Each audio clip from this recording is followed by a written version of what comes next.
my name is Khôi. I'm from class E9A, and today I'll be presenting about the Cold War. So the Cold War is a state of geopolitical tension that happened after the World War II to 1991. It is essentially a conflict between the US side and the Soviet side. And this happened because after the World War II, the USA and the Soviet Union were left as the only two superpowers of the world. The US and the Soviet Unions had radically different economical and ideological systems. The US had the system of capitalism, while the Soviet Union is a Marxist communist state. In this war, an interesting thing is that there is a small bloc known as the non-aligned movement, and they seek to have positive relations with both sides while allowing conflict if possible. So the Cold War is known as the Cold War because there is no full-scale combat. Regardless of this, both sides tried to develop nuclear missiles, and they engaged in an arms race.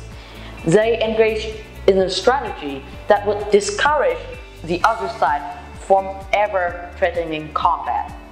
Because if that happened, the threat of mutually assured destruction was too large.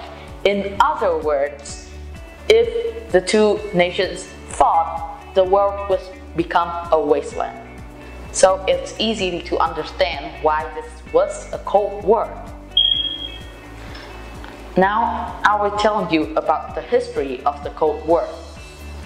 The Cold War is divided into two phases.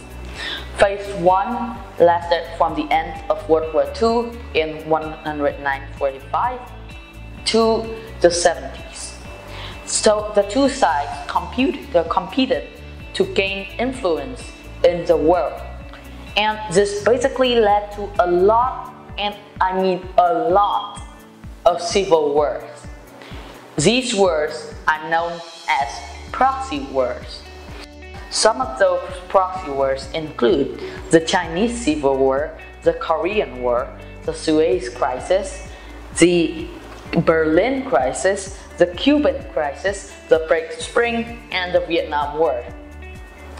The two nations also engaged in technological and scientific competition. The most famous example of this is the space race, where the two nations competed to go into space and then to the moon. The phase 2 of the Cold War, on the other hand, is where the nations are interested in accommodating for the other nation and creating a more stable world. They tried to negotiate with each other and limit each other's nuclear capabilities. Also, a lot of things happened in the 1980s that changed the landscape of the Cold War. One thing is that the Soviet Union was reformed by President Mikhail Gorbachev. This is epitomized in the ending of Soviet influence in Afghanistan. Another thing that happened is the strength of the nationalistic movement in Central and Eastern Europe. This led to a wave of revolutions in 1989 that overthrew all communist governments in Central and Eastern Europe. The Soviet Union itself collapsed in 1991 after an abortive coup. This abortive coup and then the dissolution of the Soviet Union ended the Cold War. The legacy of the Cold War we are left with is that the US is the dominant superpower in the world today, with Russia and China competing behind. It has also left many impacts in popular culture, with films, movies, and other media referring to it. Thank you for listening.